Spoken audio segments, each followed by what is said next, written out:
والصلاة والسلام على أشرف الأنبياء والمرسلين نبينا محمد وعلى آله وأصحابه أجمعين أما بعد.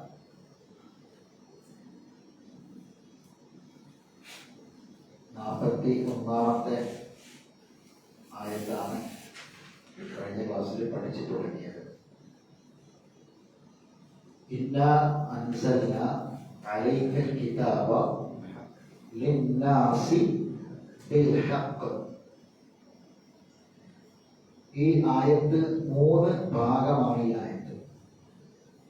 ഈ ആയത്തിനെ പരിശുദ്ധ ഖുർആനിലെ മറ്റ് ആയത്തുകൾ 3 ഭാഗമായിട്ടാണ് വിശദീകരിച്ചിട്ടുള്ളത്. ഒന്ന്, ഇന്നാ അൻസൽനാ അലൈക്കൽ കിതാബ ലിന്നാസി ബിൽ ഹഖ്, അതുവരെ. രണ്ടാമത്തേത് ഫമൻ ഇഹ്തദാ ഫലിനഫ്സി വമൻ ളല്ല ഫഇന്നമാ യദ്ല്ലു അലൈഹ. മൂന്നാമത്തെ ഭാഗം വമാ അൻത അലൈഹിം ബിവകീൽ. ഇങ്ങനെ 3 ഭാഗമായിട്ടാണ്, 3 വിഷയങ്ങളായിട്ട് തന്നെയാണ് അല്ലാഹു തആല ഈ ആയത്തിനെ നമുക്ക് വിശദീകരിച്ച് തന്നിട്ടുള്ളത്.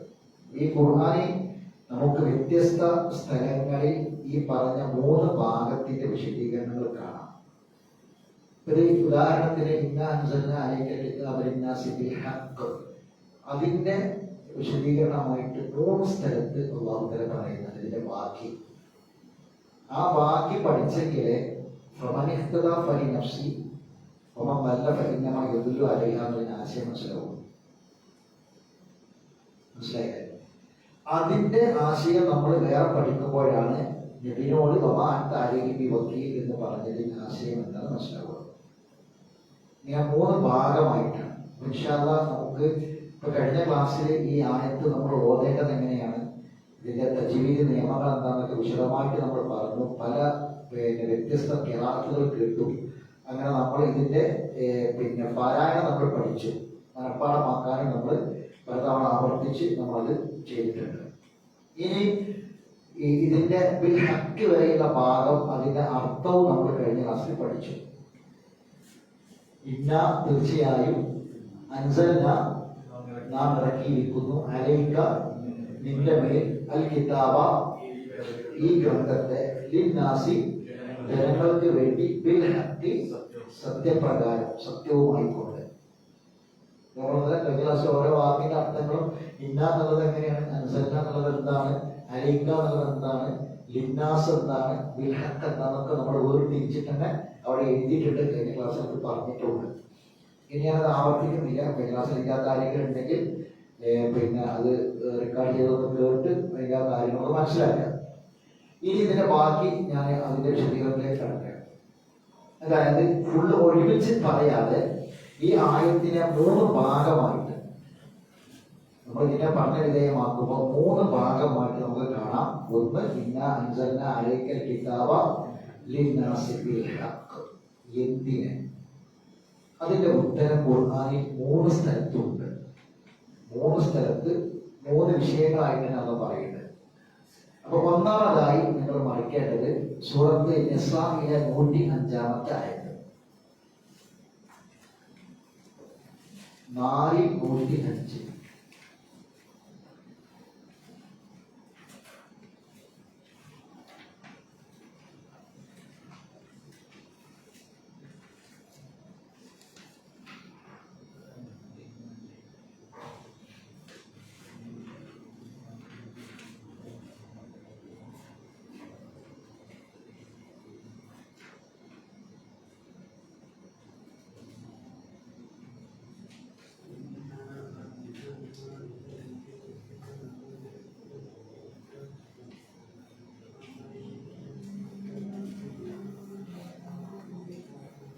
അഞ്ചാമത്തായ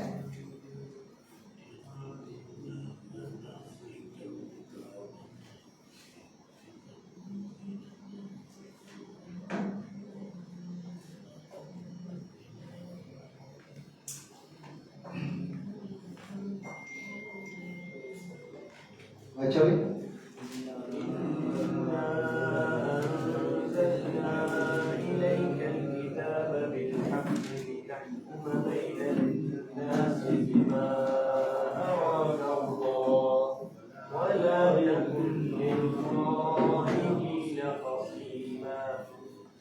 ഇന്ന അൻസൽന ഇലൈക എന്നൊരു വ്യത്യാസം പറയുന്നുണ്ട്. ഇന്ന അൻസൽന ഇലൈക എന്ന് പറഞ്ഞാൽ അലൈക എന്ന് പറഞ്ഞാൽ ഒരേ അർത്ഥം തന്നെ. അലൈക എന്ന് പറഞ്ഞാൽ നബിയെ താങ്കൾക്കുമേൽ എന്ന അർത്ഥം കിട്ടും. ഇലൈക എന്ന് പറഞ്ഞാൽ താങ്കളിലേക്ക്. അത്ര അർത്ഥ വ്യത്യാസമുണ്ട്. അലൈക്കയും ഇലൈക്കയും നമ്മുടെ വ്യത്യാസത്തിലേ ഉള്ളൂ. അപ്പോ ഇന്ന അൻസൽന ഇലൈക്കൽ കിതാബ ബിൽ ഹഖ്. നമ്മൾ പഠിച്ച ആയത്തിന്റെ ഒന്നാമത്തെ പഠിച്ചുകൊണ്ടിരിക്കുന്ന ആയത്തിന്റെ ഒന്നാമത്തെ ഭാഗം എന്താ? ഇന്ന അൻസൽന അലൈക്കൽ കിതാബ ലിന്നാസി ബിൽ ഹഖ്. അപ്പോൾ ആ ലിന്നാസി എന്നത് ഇവിടെ ശേഷമാണ് വരുന്നത്. ആ നാസുമായിട്ട് എന്താണ് ബന്ധം? ഇത് ആദ്യം നമുക്ക് ഇതിന്റെ അർത്ഥം മനസ്സിലാക്കണം. ഇത് പറയുമ്പോൾ മനസ്സിലാവുള്ളൂ. ഇന്ന അൻസൽന അലൈക്കൽ കിതാബ്, തീർച്ചയായും താങ്കൾക്ക് മേൽ ഈ ഗ്രന്ഥം നാം ഇറക്കിയത്, ലിന്നാസി ജനങ്ങൾക്ക് വേണ്ടി ഇറക്കി, ബിൽ ഹഖി സത്യപ്രകാരം. അപ്പൊ ജനങ്ങൾക്ക് വേണ്ടി ഇറക്കി എന്നത് അല്ലാഹു തആല ഇവിടെ ആ നാസ് ഇതിന് ശേഷമാണ് പറയുന്നത്. വായിച്ചോക്കി. ഇന്ന അൻസൽന ഇലൈക്കൽ കിതാബ ബിൽ ഹഖി ലിതഹ്കുമ ബൈനൻ നാസ്. ലിതഹ്കുമ ബൈന. അപ്പൊ ലിന്നാസ് എന്ന് പറഞ്ഞാൽ ഐ ലിതഹ്കുമ ബൈനൻ നാസ്. ഇന്ന അൻസൽന അലൈക്കൽ കിതാബ ലിന്നാസി ബിൽ ഹഖ് എന്ന് പറഞ്ഞാൽ എന്താണ്? ലിതഹ്കുമ ബൈനന്നാസ്. അതാണ്. അപ്പോ ഇന്നാ അൻസൽനാ അലൈക്കൽ കിതാബ ലിന്നാസി ബിൽ ഹഖ് എന്ന് പറഞ്ഞാൽ ഇന്നാ അൻസൽനാ ഇലൈക്കൽ കിതാബ ബിൽ ഹഖ് ലിതഹ്കുമ ബൈനന്നാസ്, ജനങ്ങൾക്കിടയിൽ നീ വിധി കൽപ്പിക്കുവാൻ വേണ്ടിയാണ്. ജനങ്ങൾക്കിടയിൽ നീ വിധി കൽപ്പിക്കുവാൻ വേണ്ടിയാണ്. അവിടെ ഒന്നുകൂടി അത് ചേർത്ത് പറഞ്ഞു, ബിമാ അറാക്കല്ലാഹ്, നിനക്ക് അള്ളാഹു കാണിച്ചു തന്നതനുസരിച്ച്. ബിമാ അറാക്കല്ലാഹ്, അള്ളാഹു താങ്കൾക്ക് കാണിച്ചു തന്നതനുസരിച്ച് ജനങ്ങൾക്കിടയിൽ നീ വിധി കൽപ്പിക്കുവാൻ വേണ്ടിയാണ് സത്യപ്രകാരം ഈ ഗ്രന്ഥം നാം നിനക്ക് ഇറക്കി തന്നത്. വലാ തകുൻ, നീ ആയിത്തീരുകയും ചെയ്യരുത്. വഞ്ചകന്മാർക്ക് വേണ്ടി വാദിക്കുന്നവനായി തീരരുത്. അത് മറ്റൊരു അവതരണ കാരണവുമായി ബന്ധപ്പെട്ടതാണ്. ഇവിടെ നമ്മൾ മനസ്സിലാക്കേണ്ട വിഷയം, ഒന്നാമത്തെ കാര്യം, ഈ നമ്മൾ പഠിക്കുന്ന ആയത്തിലെ ഇന്നാ അൻസൽനാ അലൈക്കൽ കിതാബ ലിന്നാസി ബിൽ ഹഖ് എന്ന് പറഞ്ഞാൽ എന്തിനാണ് ഇറക്കിയത്? അവിടെയാണ്. അപ്പം അത് എന്തിനു വേണ്ടി ഇറക്കി എന്നത് പഠിച്ചെങ്കിൽ മാത്രമേ നമുക്ക് ഇനി അതിന്റെ ബാക്കി എന്നുള്ളത് മനസ്സിലാവുള്ളൂ. ഇതാണ് നമ്മൾ ഖുർആനിലെ തദബ്ബുർ ചെയ്യാതെ പറഞ്ഞാൽ അള്ളാഹു കാണിച്ചു തന്നതനുസരിച്ച്. അതെന്താണ് പറഞ്ഞത് അങ്ങനെ? അള്ളാഹു കാണിച്ചു തന്നതനുസരിച്ച് എന്ന് പറഞ്ഞാൽ നമ്മൾ സാധാരണ ഇപ്പൊ ഇവിടെ ഇറക്കി എന്നാണ് ആദ്യം പറഞ്ഞത്, അല്ലെ? രണ്ടായത്തിൽ ഇറക്കി എന്നാണ്. അപ്പൊ ഒരു സംഗതി ഇറക്കി തരുന്നത് കാണിച്ചു തരിക എന്ന് പറയുമ്പോൾ വ്യത്യാസം എങ്ങനെ വരിക? ഒന്നും വേണ്ട. അപ്പൊ ഇപ്പൊ നമ്മൾ ഈ പഠിക്കുന്ന രീതി എടുത്തോളി. ഈ പഠിക്കുന്ന രീതി എന്താണ്? കാണിച്ചു തരിക, അല്ലെ? കാണിച്ചു തരിക. ഒരു പ്രസംഗം പ്രസംഗിച്ചു പോകുന്നതും അതേ സമയത്ത് അത് എവിടെയാണ് എന്ന് കണ്ട്, ആയത്ത് എവിടെയാണ് എന്ന് കണ്ട്, ഏത് സൂറത്തിലാണ് എന്ന് കണ്ട് അത് മറിച്ചു വെച്ച് ആയത്ത് വായിച്ച് അത് പഠിക്കുമ്പോൾ ഉണ്ടാകുന്ന വ്യത്യാസം. നബിക്ക് ഇറക്കി കൊടുക്കുക മാത്രമല്ല, നബിക്ക് അല്ലാഹു തആല ശരിയായി അത് എങ്ങനെയാണ് എന്ന് നബിക്ക് ശരിക്കും അത് കാണിച്ചു കൊടുത്തിട്ടുണ്ട്. ഖുർആനിൽ ശരിക്ക് ആദ്യം തദബ്ബുർ ചെയ്ത വ്യക്തി ആരാണ്? റസൂലാണ് സല്ലല്ലാഹു അലൈഹി വസല്ലം. അത് ശരിക്കും അല്ലാഹു കാണിച്ചു തന്നതനുസരിച്ച് ജനങ്ങൾക്കിടയിൽ നീ ആ ആയത്തുകൾ കൊണ്ട്, ഖുർആൻ കൊണ്ട് നീ വിധി കൽപ്പിക്കണം. വിധി കൽപ്പിക്കണമെങ്കിൽ എന്ത് വേണം? വിധി കൽപ്പിക്കൽ എപ്പോഴാണ്? ഒരു നിയമം അനുസരിച്ചാണ് വിധി കൽപ്പിക്കുക. നിയമം അനുസരിച്ചാണ് വിധി കൽപ്പിക്കുക. അപ്പൊ ആദ്യം എന്ത് വേണം? ആ നിയമം പഠിക്കണം, എന്താണ് എന്ന് മനസ്സിലാക്കണം, അത് പഠന വിധേയമാക്കണം. എങ്കിൽ മാത്രമേ എന്ത് ചെയ്യാൻ പറ്റുള്ളൂ? ജനങ്ങൾക്കിടയിൽ ആ കാലത്തെ ഒരു തീർപ്പ് കൽപ്പിച്ച് പറഞ്ഞു കൊടുക്കാൻ പറ്റുള്ളൂ. ഒരു കാര്യത്തിൽ ഒരു അഭിപ്രായ വ്യത്യാസം ഉണ്ടായി, അല്ലെങ്കിൽ ഒരു കാര്യത്തിൽ ഒരു ഭിന്നാഭിപ്രായം ഉണ്ടായി, ഒരു കാര്യത്തിൽ ഒരാൾക്ക് മസ്തര ആവശ്യം വന്നു, ഒരാൾക്ക് അയാളുടെ ദീനിയായ വിഷയത്തിൽ ഒരു അഭിപ്രായം എന്താണ് ആ വിഷയത്തിൽ എന്നുള്ളത് അറിയാം. അപ്പൊ അത് പറയണമെങ്കിൽ എന്ത് പഠിക്കണം? ആദ്യം ഈ ഗ്രന്ഥം പഠിക്കണം. എങ്കിൽ മാത്രമേ ജനങ്ങൾക്കിടയിൽ ആ ഗ്രന്ഥം മുഖേന വിധി കൽപ്പിക്കാൻ പറ്റുള്ളൂ. അപ്പൊ ബിൽ ഹഖ് എന്ന് പറയാൻ കാരണം എന്താണ്? അത് ഞാൻ ശേഷം പറയാം. എങ്കിലും ഒന്ന് ഇവിടെ നമ്മൾ ചേർത്ത് മനസ്സിലാക്കേണ്ടത്, ഇതിൽ തെറ്റ് പറ്റൂല. ഈ വിധിയിൽ എന്ത് പറ്റൂല? പല വിധികളും തെറ്റാറുണ്ട്. പല വിധികളും പിന്നീട് നമ്മൾ ആ പറഞ്ഞത് ശരിയായില്ല എന്ന് പലർക്കും തോന്നാറുണ്ട്. ഇപ്പൊ കഴിഞ്ഞ ക്ലാസ്സിൽ ഞാൻ പറഞ്ഞ പോലെ ചൈനയിൽ ഒരു കുടുംബാസൂത്രണം അവർ നടപ്പിൽ വരുത്തിയപ്പോൾ ചൈനയിൽ മാത്രമല്ല ജപ്പാനിലടക്കം, ഈ ജപ്പാനിലൊക്കെ ലക്ഷക്കണക്കിന് ആൾതാമസമില്ലാത്ത വീടുകൾ ഒഴിഞ്ഞു കിടക്കുന്നുണ്ടെന്നാ പറഞ്ഞത്. കാരണം എന്താ വെച്ചാൽ അവിടെ അവര് നടപ്പിൽ ഇന്ന് അവർ ഖേദിക്കുകയാണ്. കാരണം ഇന്നിപ്പോ ഒരു കുട്ടി ജനിച്ചാൽ അവർക്ക് ഭയങ്കര സന്തോഷമാണ്. അവർ അതിനെല്ലാ ആനുകൂല്യങ്ങളും നൽകുകയാണ്, അവർക്ക് ഫ്രീ യാത്ര പറയുകയാണ്, അവർക്ക് ഒരു സൗജന്യ വിദ്യാഭ്യാസം കൊടുക്കുകയാണ്. അങ്ങനെ ഇപ്പൊ കുട്ടികൾ ഉണ്ടാകാൻ വേണ്ടിയിട്ട് എന്ത് ചെയ്യാണ്? അവർ പ്രോത്സാഹനം കൊടുക്കുക. അപ്പൊ പല കാര്യങ്ങളും നമ്മൾ വിധിക്കുമ്പോൾ തെറ്റുപറ്റും. തെറ്റുപറ്റാത്ത വിധി അള്ളാഹുവിന് മാത്രമാണ്. മനുഷ്യർക്ക് നിയമങ്ങൾ ഉണ്ടാക്കുമ്പോൾ, മനുഷ്യർക്ക് വേണ്ടി വിധികൾ ഉണ്ടാക്കുമ്പോൾ അതിൽ തെറ്റുകൾ പറ്റും. അതിൽ കുറവുകൾ ഉണ്ടാകും, ന്യൂനതകൾ ഉണ്ടാകും, പോരായ്മകൾ ഉണ്ടാകും. പിന്നീട് അത് തിരുത്തേണ്ടി വരും.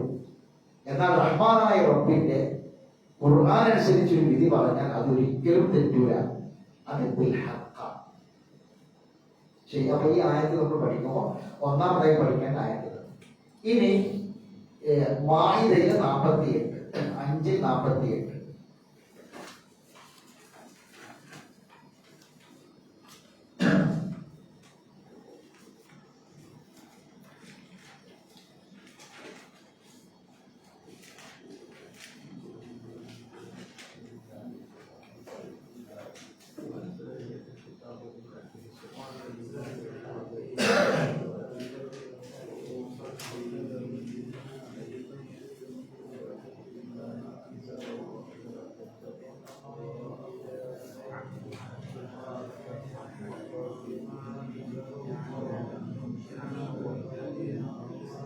وأنزلنا إليك الكتاب بالحق مصدقا لما بين يديه من الكتاب ومهيمنا عليه فاحكم بينهم بما أنزل الله ولا تتبع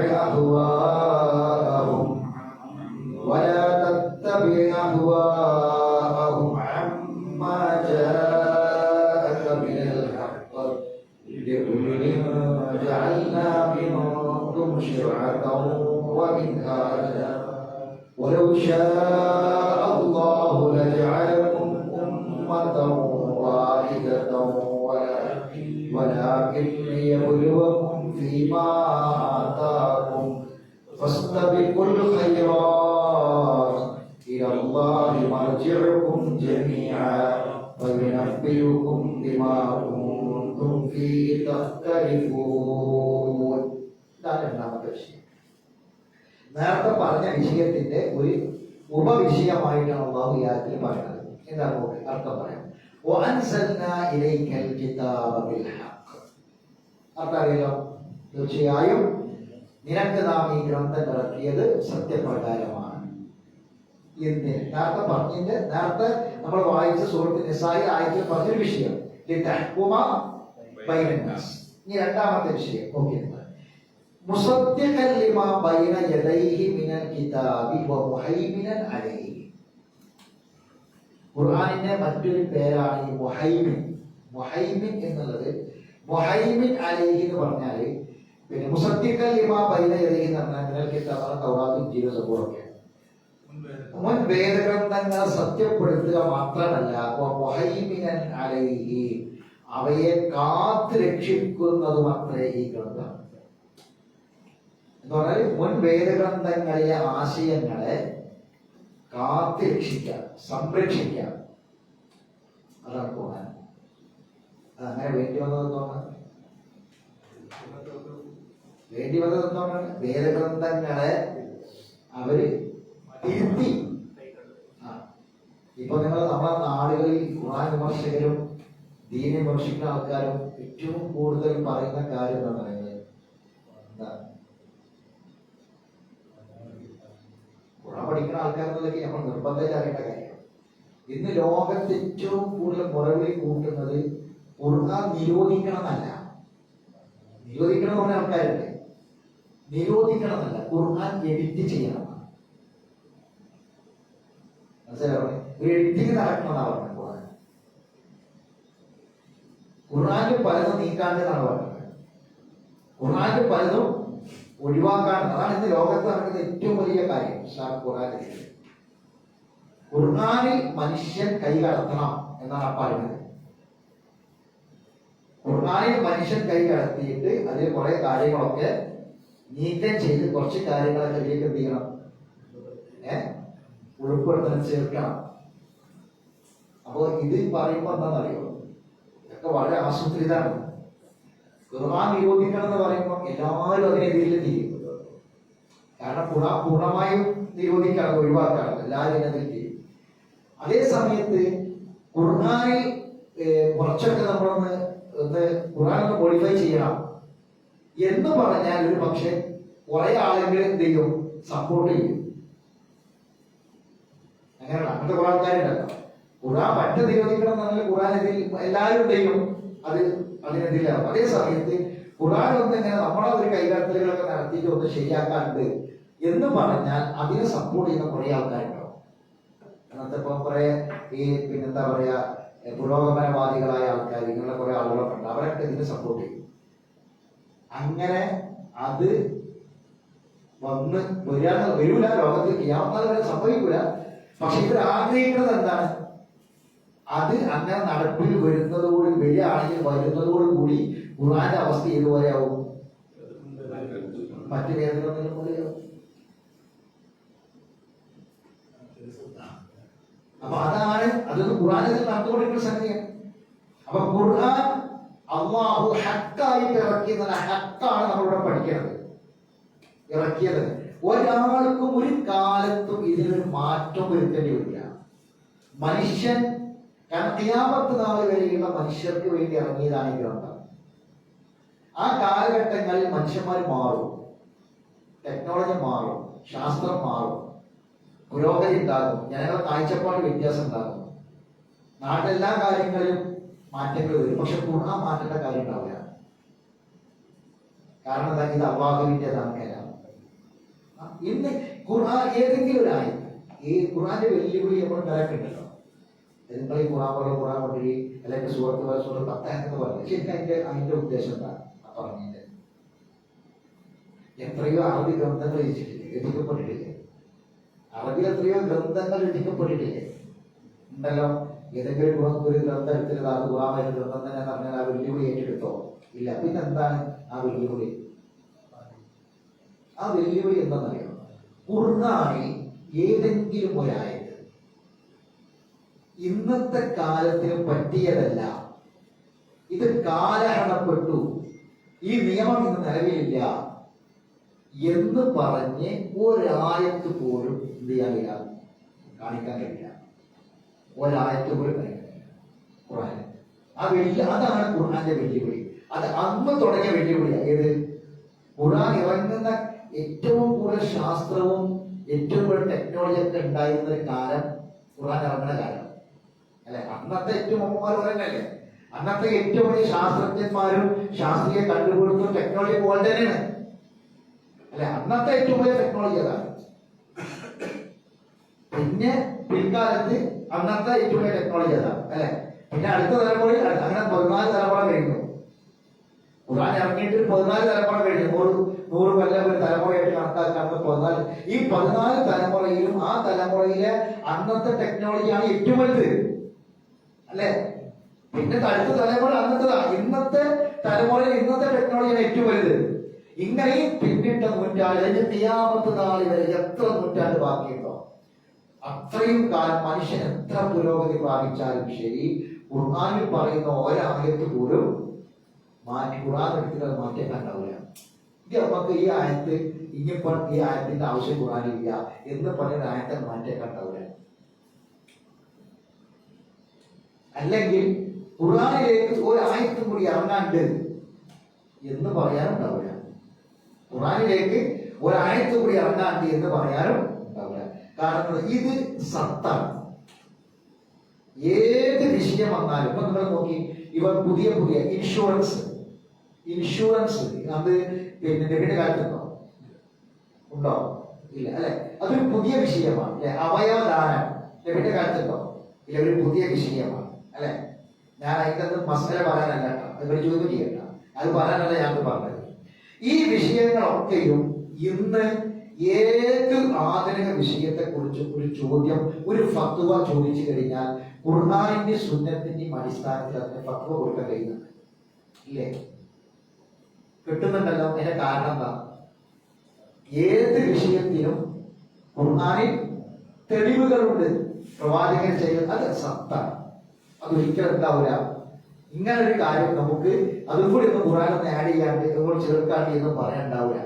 അള്ളാന്റെ കലാം പൂർത്തിയാക്കി ഭൂമിയിലുള്ള മനുഷ്യർക്ക്, ഖിയാമത്ത് മനുഷ്യർക്ക് സ്വർഗം നഷ്ടപ്പെടാതെ ജീവിക്കാൻ എന്താണോ വേണ്ടത് അതുകൊണ്ട് ഖിയാമത്ത് നാൾ വരെയുള്ള മനുഷ്യന്മാർക്ക് നരകത്തിൽ രക്ഷപ്പെടാൻ എന്താണോ വേണ്ടത് അത് എവിടെ ഉണ്ട്? ശരി, ആയത്ത് വായിക്കും. മുഹൈമിനൻ അലൈഹി, ഈ മുൻ വേദഗ്രന്ഥങ്ങളെ കാത്ത് സംരക്ഷിക്കുന്നവയുമാണ്, അതിനു കൂടി വേണ്ടിയാണ് ഗ്രന്ഥം ഇറക്കിയത്. ബാക്കി ഫഹ്കും, അതുകൊണ്ട് നീ വിധി കൽപ്പിക്കുക, ബൈനഹും അവർക്കിടയിൽ, ബിമാ അൻസലല്ലാഹു, അള്ളാഹു ഇറക്കിയതെന്താണോ ഇറക്കിയതനുസരിച്ച് അവർക്കിടയിൽ വിധി കൽപ്പിക്കുക. ബാക്കി വലാ തത്തബിഉ അഹ്വാഅഹും, നിനക്ക് വന്നു കിട്ടിയ ഈ സത്യത്തെ വിട്ട് നീ ഒരിക്കലും അവരുടെ ഇച്ഛകളെ പിൻപറ്റരുത്. ഈ സത്യത്തെ വിട്ട് ഇവരോട് പറയാണ്, അവരുടെ ഇച്ഛകളെ പിൻപറ്റരുത്. കാരണം ഓരോ കാലഘട്ടങ്ങളിൽ ഓരോ ആൾക്കാർക്ക് ഓരോ താല്പര്യങ്ങളൊക്കെ ഉണ്ടാവും. അതനുസരിച്ച് എന്ത് ചെയ്യാൻ പറ്റില്ല, ഖുർആന് പറയാൻ പറ്റില്ല. അതുകൊണ്ട് ഖുർആൻ എന്താണോ അതാണ് പറയേണ്ടത്. അതല്ലാതെ ഒരു സമൂഹത്തിന്റെ ഉദ്ദേശം അവർക്കെന്ത് പദ്ധതി കിട്ടില്ല ആ പത്വം കൊടുക്കരുത് എന്നതാണ് നടക്കുന്നത്. മനസ്സിലായില്ല പറഞ്ഞത്? അവർക്ക് കിട്ടുന്ന പദ്ധതി മറ്റു എന്താണോ അവരുടെ ഇച്ഛക്കനുസരിച്ച് ഇഷ്ടത്തിനനുസരിച്ച് നീ അവരെ പിൻപറ്റരുത്. ജനങ്ങൾക്ക് ഇത് നീ വിധി കൽപ്പിക്കുകയും വിശദീകരിച്ച് കൊടുക്കുകയും ചെയ്യണം. അള്ളാഹു ഇറക്കിയ ഈ നിയമം അനുസരിച്ചാണ് വിധി കൽപ്പിക്കുക. ബാക്കി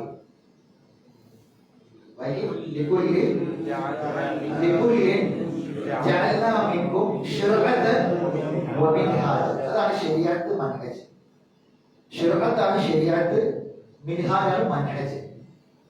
പക്ഷേ നിങ്ങളിൽ നിന്ന് എല്ലാ ഓരോ വിഭാഗത്തിനും ഓരോ നിയമക്രമവും അതിന്റെ കർമ്മമാർഗവും നാം ഇറക്കിയിട്ടുണ്ട്. ശിർഅത്ത് നിയമമാണ്, നിയമക്രമമാണ് ശിർഅത്താണ് ശരിയാത്ത്. മിൻഹാജ് എന്ന് പറയുന്ന കർമ്മമാർഗമാണ് മൻഹജ്. അതെങ്ങനെയാണ് അതിലെ കർമ്മങ്ങൾ ചെയ്യേണ്ടത് എന്നതിനുള്ള മാർഗമാണ് മൻഹജ്. മറ്റതെന്താണ്? ശരീഅത്താണ്. അപ്പൊ എല്ലാ ജനവിഭാഗങ്ങൾക്കും ഒരു ശരീഅത്തുമുണ്ട്, ഒരു മൻഹജും ഉണ്ട്. ബാക്കി അള്ളാഹ് ഉദ്ദേശിക്കുന്നെങ്കിൽ മനുഷ്യന്മാരെ മുഴുവൻ ഒറ്റ സമൂഹമാക്കിയിരുന്നു. അല്ലെ, അള്ളാഹ് ഉദ്ദേശിക്കുന്ന അള്ളാഹ് കാര്യമില്ല.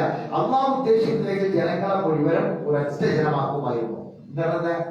ഭിന്നിക്കാത്ത, ഗ്രൂപ്പില്ലാത്ത, വേർതിരിവില്ലാത്ത, വിഭാഗീയതയില്ലാത്ത ഒരു ഒറ്റ സമൂഹമാക്കുമായിരുന്നു. പക്ഷെ അള്ളാഹ് ചില നടപടിക്രമങ്ങൾ പഠിച്ചുകൊണ്ടിട്ടുണ്ട്. അള്ളാഹുവിന് ചില നടപടിക്രമങ്ങളുണ്ട്, അതേ പഠിച്ചോ ചെയ്യുള്ളൂ. അപ്പൊ പിന്നെ എന്തുകൊണ്ടാണ് അള്ളാഹ് ഉദ്ദേശിക്കാത്തത്? അള്ളാഹ് ഉദ്ദേശിക്കുന്നത് ഈ ഭൂമിയുടെ എല്ലാ മനുഷ്യന്മാരും മുസ്ലിങ്ങളായി എല്ലാവരും ഖുർആൻ സുന്നത്ത് അനുസരിച്ച് മാത്രം ജീവിക്കുന്ന അഭിപ്രായ വ്യത്യാസമില്ലാത്ത ഒറ്റ സമൂഹമാക്കാൻ അള്ളാഹ് വല്ല പണിയുണ്ടോ? ഉണ്ടോ? ഇല്ല. പിന്നെ എന്തുകൊണ്ട് അള്ളാഹ് ഉത്തരവാണ് പറഞ്ഞത്? എന്നാൽ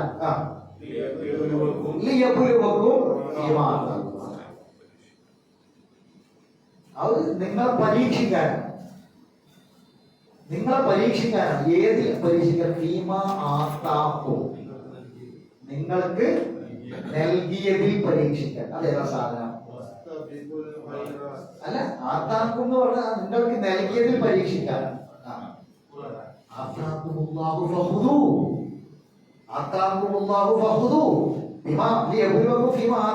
പറഞ്ഞാൽ നിങ്ങൾക്ക് നൽകിയതിൽ പരീക്ഷിക്കുക എന്ന് പറഞ്ഞാൽ ആ നൽകിയത് ഏതാണ്? നിങ്ങൾക്ക് അള്ളാഹു നൽകിയത് നിങ്ങൾ മുറുകെ പിടിക്കണം എന്ന് പറഞ്ഞില്ലേ, അതേതാണ്? ഖുർആനാണ്. അപ്പൊ ആരൊക്കെ ഖുർആൻ പഠിക്കും, ഖുർആന്റെ ശരിയത്ത് ആരൊക്കെ മനസ്സിലാക്കും, അതിന്റെ മൻഹജ് ക്രമം ആരൊക്കെ മനസ്സിലാക്കും എന്ന് പരീക്ഷിക്കാൻ വേണ്ടി തന്നെയാണ് അള്ളാഹു തആല മനുഷ്യരെ ഒറ്റ സമൂഹമാക്കി വെക്കാറ്. ബാക്കി വായിക്കും.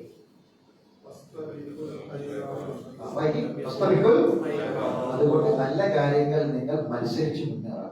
ഹൈറാത്തുകളിൽ ഏറ്റവും മുഖ്യ കാര്യമാണ് അപ്പൊ ഇസ്തിബാഖ് എന്താണ്?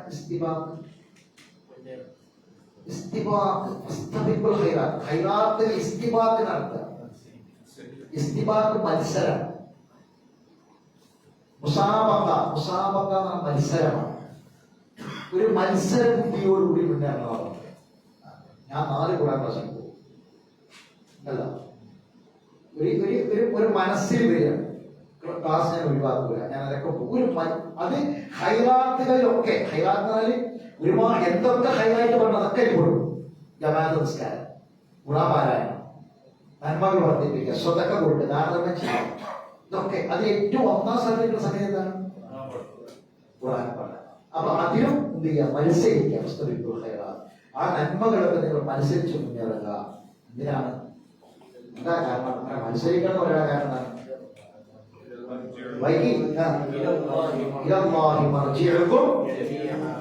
എല്ലാവരും അള്ളാഹുവിന്റെ അടുക്കിലേക്ക് മടങ്ങി വരാനുള്ളവരാണ്. എല്ലാവരും അള്ളാഹുവിന്റെ അടുക്കിലേക്ക് തിരിച്ചു വരാനുള്ളവരാണ്. തിരിച്ചു വന്നാലോ ബാക്കി നിങ്ങൾ ഏതൊരു കാര്യത്തിൽ നിങ്ങൾ ഭിന്നിച്ചിരുന്നോ, നിങ്ങൾ ഏതൊരു കാര്യത്തിൽ അഭിപ്രായ വ്യത്യാസക്കാരായിരുന്നോ, നിങ്ങൾ ഏതൊരു കാര്യത്തിൽ നിന്നാണ് തെറ്റിപ്പോയത്, നിങ്ങൾ മാറിപ്പോയത്, ആ കാര്യത്തെ കുറിച്ച് അള്ളാഹു അവിടെ നിങ്ങളെ വിവരം അറിയിക്കും. അതാണ് പ്രശ്നം. നീ ജീവിക്കേണ്ടത് ഇങ്ങനെയായിരുന്നു, ജീവിക്കേണ്ട മാർഗം ഇതായിരുന്നു, ആ മാർഗത്തിൽ നിന്ന് നീ തെറ്റിപ്പോവുകയാണ് ചെയ്തത്. അതുകൊണ്ട് ഞാൻ ആ പറഞ്ഞു തന്ന മാർഗം അനുസരിക്കാത്തത് കൊണ്ട് ഈ ആളുകൾക്ക് ഇന്ന ശിക്ഷയാണുള്ളത് എന്ന് പറഞ്ഞിട്ടുണ്ട്. ആ വിവരം നമ്മൾ സാധാരണ വിവരം അറിയുന്നറിയില്ല.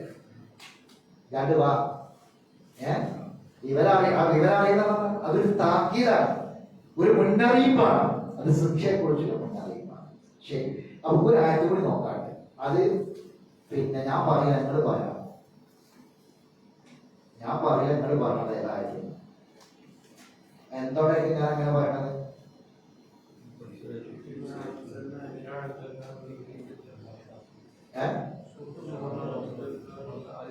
രണ്ടാമത്തെ ആയത്ത്.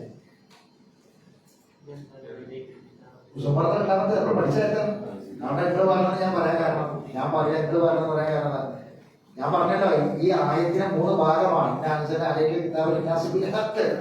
ആ ഹക്ക് അത് വിശദീകരിക്കുന്ന ഖുർആനിലെ 3 ആയത്താണ്. ആ 3 ആയത്തിൽ 3ാമത്തെ ആയത്താണ് ഞങ്ങൾ വായിക്കുന്നത്. ഏതാണ്? ഇന്നാ അൻസൽനാ ഇലൈക്കൽ കിതാബ ബിൽ ഹഖ്. അപ്പോൾ ഈ വിഷയം അവിടെ അവസാനിക്കാൻ. ഇന്നാ അൻസൽനാ ഇലൈക്കൽ കിതാബ ബിൽ ഹഖ് ഫഅബ്ദില്ലാഹ മുഖ്ലിസൻ ലഹുദ്ദീൻ.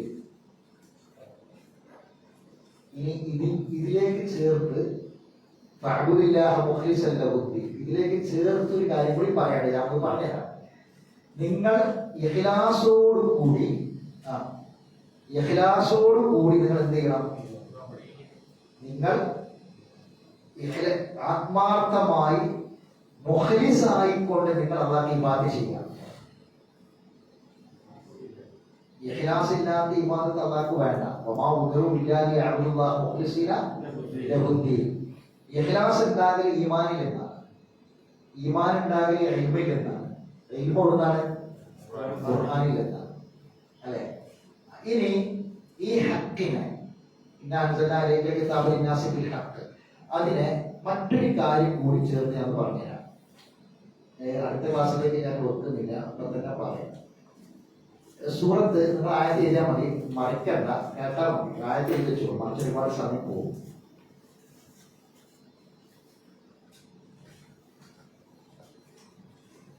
സൂറത്ത് ഹിജ്റിലെ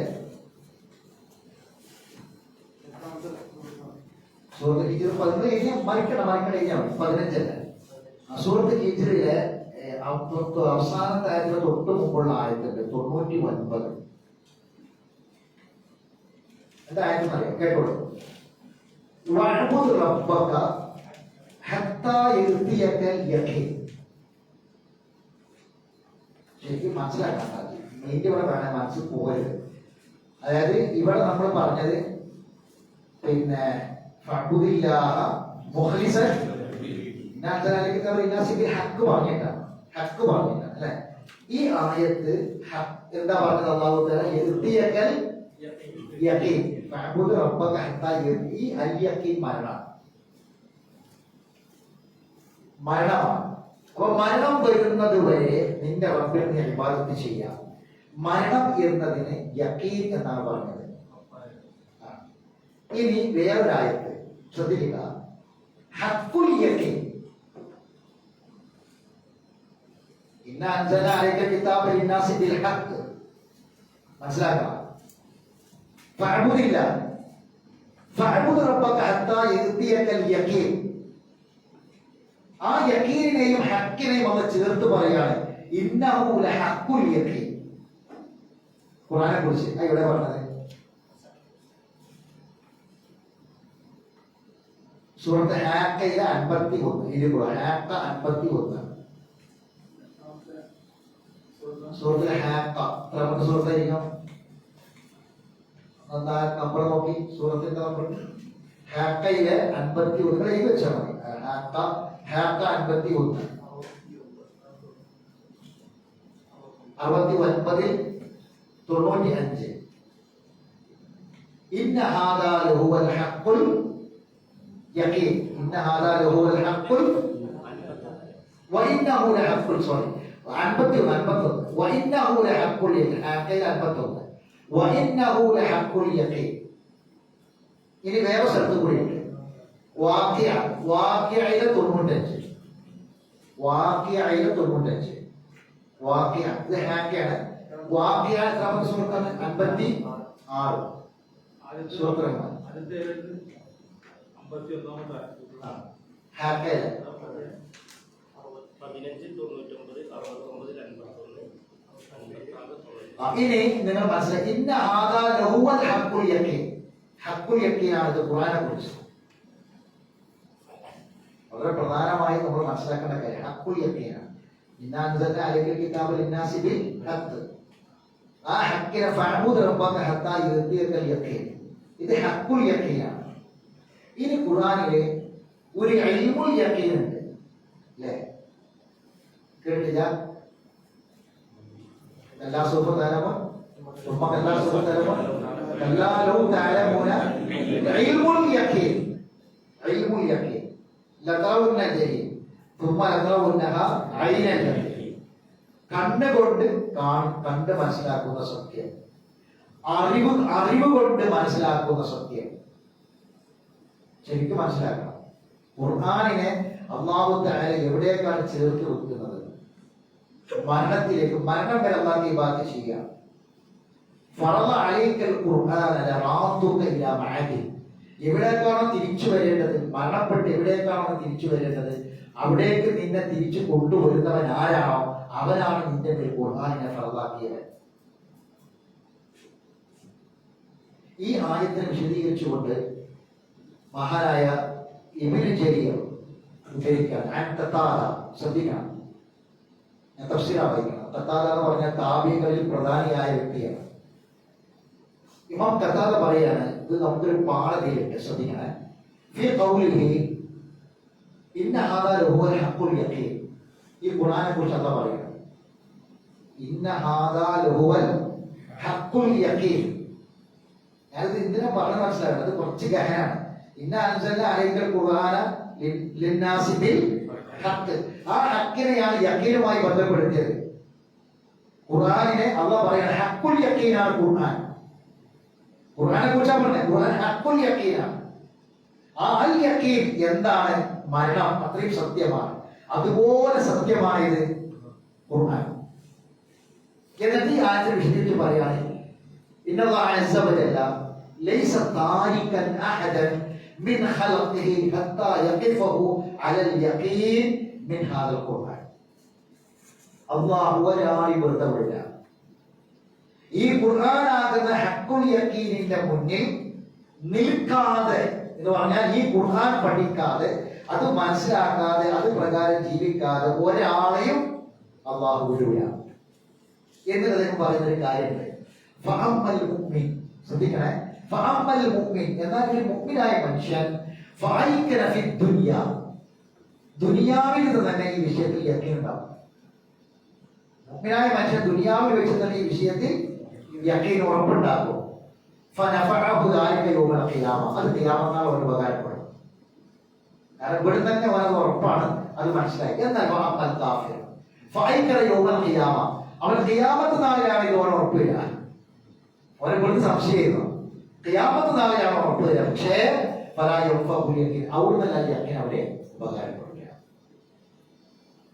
അപ്പൊ നമ്മൾ പറഞ്ഞത് ഇന്നാ അൻസൽനാ അലൈക്കൽ ഖുർആന ലിന്നാസി ബിൽ ഹഖ്. ഇത് മനസ്സിലാക്കിയാൽ, ഇപ്പൊ ഈ പറഞ്ഞ കാര്യങ്ങൾ മനസ്സിലാക്കിയ ആളുകൾക്കാണ് ഇനി ഇതിന്റെ ബാക്കി ഫമൻ ഇഹ്തദാ ഫഇന്നമാ യഹ്തദി ആശയം മനസ്സിലാവണം. അത് കുറച്ച് പറയാനുണ്ട്, അത് കുറച്ച് വിശദീകരിക്കാൻ. അത് വിശദീകരിച്ച് കഴിഞ്ഞാൽ നമുക്ക് മനസ്സിലാകും നബിനോട് എന്തുകൊണ്ടാണ് വക്കീൽ, നബിയെ താങ്കളുടെ വക്കീലൊന്നുമല്ല എന്ന് പറയാനുള്ള കാരണം എന്താണെന്ന്. നമ്മുടെ വക്കീലിനെ ഒറിജിനൽ വക്കീലാണ്. മലയാളത്തിൽ വക്കീൽ എന്ന് പറഞ്ഞ വക്കീലിനെ അറബി, അത് അറബിയിൽ നിന്നുണ്ടായതാണ് വക്കീൽ. മലയാളത്തിലെ വക്കീൽ അറബിയിലെ വക്കീൽ എന്ന് വാക്കുന്നുണ്ടായതാണ്. വക്കീലിനെ എപ്പോഴും എപ്പോഴും നമ്മളൊരു കാര്യം അവിടെ കോടതിയിലെ കാര്യം അയാളെ ഏൽപ്പിക്കുകയാണ് അല്ലേ അല്ലെ. നമ്മൾ പല ആൾക്കാരും ഇപ്പോഴും മനസ്സിലാക്കി നമ്മളെങ്ങനെ ജീവിച്ചാലും വേണ്ടി നമ്മളൊക്കെ അള്ളാഹുവിന്റെ റസൂലിനെ ആ വക്കാലത്ത് കൊണ്ടുണ്ട് രക്ഷപ്പെട്ടു പോകുന്ന റസൂലിനോട് അല്ല പറയാ വക്കീലാക്കിയിട്ടില്ല. അതുകൊണ്ട് അവനാണ് വേണ്ടത് അവനാ തന്നെ ചെയ്യണം. അതാണ് ഇപ്പോഴത്തെ ഭാഗം. അടുത്ത ക്ലാസ്സിൽ അത് വിശദീകരിക്കാൻ നമുക്ക് നിർദ്ദേശം പ്രദാനം ചെയ്യും. പഠിച്ച കാര്യങ്ങൾ മറക്കാതെ നമ്മുടെ മനസ്സിൽ നിലനിൽക്കുമാറാവട്ടെ. അറിവില്ലായ്മ വന്ന് തെറ്റിപ്പറ്റി വിട്ടുകൊടുക്കും. രോഗികളായ ആളുകൾക്ക് അത് രോഗശമനം പ്രദാനം ചെയ്യട്ടെ. നമ്മളെ മുഹമ്മദിന്റെ പിതാവ് റഹീം സാഹിബ് ഇന്നലെ ഒരു സർജറി കഴിഞ്ഞ് പിന്നെ ദൂരം പോയി കാരണം ചെറിയൊരു പട്ടിക പറ്റിയിട്ടുണ്ട്. അപ്പോൾ ആദ്യമേ ഒരു രോഗാവസ്ഥയൊക്കെ ഉണ്ടായ ഒരു വ്യക്തികളെ അനുഗ്രഹം കൊണ്ട് അതിൽ നിന്നൊക്കെ മോചനം കിട്ടി വരികയും ചെറിയ രോഗങ്ങളെ പറ്റിയത് പ്രാർത്ഥിക്കണം ആവശ്യപ്പെട്ടിട്ടുണ്ട്. അല്ലാഹു സുബ്ഹാനഹു വ തആല പൂർണ്ണമായ ശമനം പ്രദാനം ചെയ്യട്ടെ, ആശ്വാസത്തെയും സമാധാനത്തെ പ്രദാനം ചെയ്യട്ടെ. അല്ലാഹുവിന്റെ പൂർണ്ണമായ ആരോഗ്യം തിരിച്ചു കൊടുക്കട്ടെ. ഒരുപാട് കാലം ഇതിനു വേണ്ടി പ്രവർത്തിക്കാനും നന്മകൾ ചെയ്യാനും അല്ലാഹുവിനെ തൗഫീഖ് പ്രദാനം ചെയ്യട്ടെ. നമ്മളെല്ലാവരെയും അല്ലാഹു എല്ലാവിധ അപകടങ്ങളിൽ നിന്നും പ്രയാസങ്ങളിൽ നിന്നും കാത്തുരക്ഷിക്കട്ടെ. ربنا تقبل منا انك انت السميع العليم وتب علينا انك انت التواب الرحيم واخر دعوانا الحمد لله رب العالمين. سبحانك اللهم وبحمدك اشهد ان لا اله الا انت